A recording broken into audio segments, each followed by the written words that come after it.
Selamat sore teman-teman, apa kabar? Ketemu lagi di channel saya Kalis Bulu. Baik, pada sore hari ini saya akan menjelaskan tentang tujuan daripada safety induction. Baik, sebelum kita lanjut jangan lupa like, komen, dan subscribe supaya saya akan lebih semangat lagi untuk membuat video-video yang tentang safety yang dapat bermanfaat buat teman-teman semuanya. Baik, langsung saja. Mungkin teman-teman tidak asing lagi dengan yang namanya safety, ya, apalagi teman-teman yang sudah biasa ditugaskan di perusahaan untuk melakukan pekerjaan atau ditempatkan di proyek, ya. Tentunya teman-teman yang biasa di proyek pasti akan mengikuti orientasi ataupun pengenalan yang biasa disebut itu safety induction. Nah, tujuan safety induction di sini, ya, khususnya teman-temannya di proyek, yaitu yang pertama untuk memberikan informasi, ya, kepada seluruh pekerja di sini, yaitu pekerja baru, karyawan baru yang memasuki area kerja, ya. Jadi seluruh pekerja tidak diperbolehkan melakukan pekerjaan tersebut sebelum diorientasi atau dilakukan safety induction oleh yang bersangkutan. Nah, biasa yang melakukan safety induction itu adalah seorang safety officer atau petugas K3 atau ASE sering disebutkan di sana. Nah, isi daripada safety induction tersebut, ya, isi itu nantinya akan dijelaskan baik itu terkait tentang kewajiban, ya, ataupun kebijakan yang ada di proyek tersebut, ya. Itu nanti misalkan tiap proyek kan punya kebijakan tersendiri. Nah, yang pertama itu tentang kebijakan untuk keselamatan dan kesehatan kerja. Jadi semua pekerja baru diwajibkan untuk mengikuti safety induction ini, ya, dengan tujuan satu itu untuk kebijakan keselamatan kerja.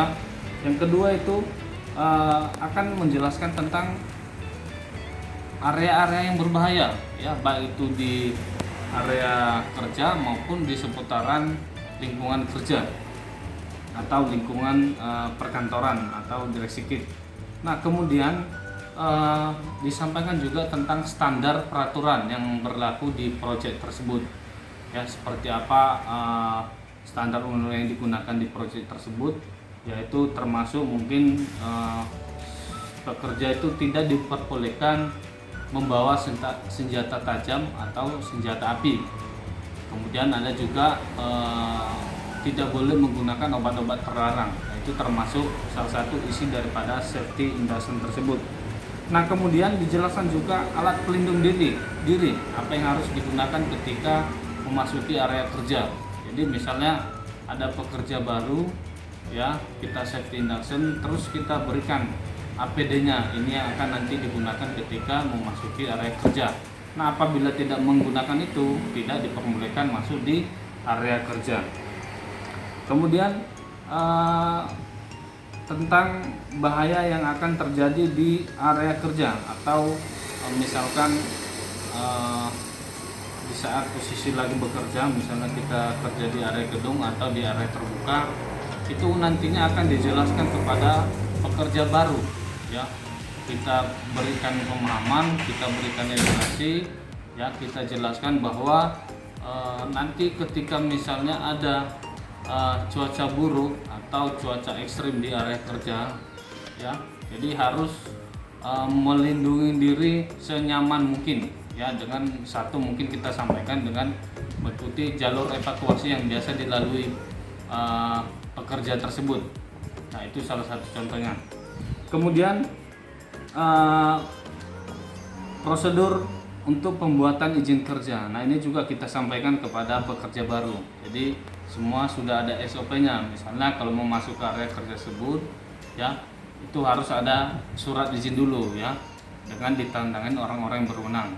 Nah, tujuannya apa? Supaya nanti ketika orang ataupun tamu yang masuk ke area tersebut, ya, ketika misalnya ada insiden dan sebagainya, kita sudah punya catatan ya bahwa oh ini secara administrasi dia sudah lengkap. Ya, mungkin itu teman-teman yang pastinya tujuan dari safety induction itu yaitu menyampaikan kepada pekerja baru, kepada karyawan baru, baik itu tamu juga atau orang di sekitar, untuk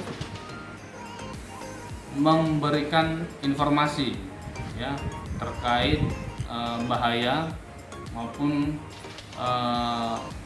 keselamatan pekerja itu sendiri dan cara pengendaliannya. Jadi paling tidak ketika ada tamu, ada karyawan baru, ya dia tahu bahaya yang akan terjadi ketika bekerja di area tersebut ataupun tamu tadi. Ya itu paling tidak dia punya pemahaman di sana bahwa oh kalau saya memasuki area tersebut saya harus mengikuti prosedur seperti ini. Oke teman-teman, mungkin cukup itu aja yang dapat saya sampaikan pada sore hari ini. Semoga bermanfaat kepada teman-teman. Apabila teman-teman merasa video ini sangat bermanfaat buat teman-teman, silakan di like, di komen, dan di subscribe. Oke, terima kasih teman-teman. Selamat sore.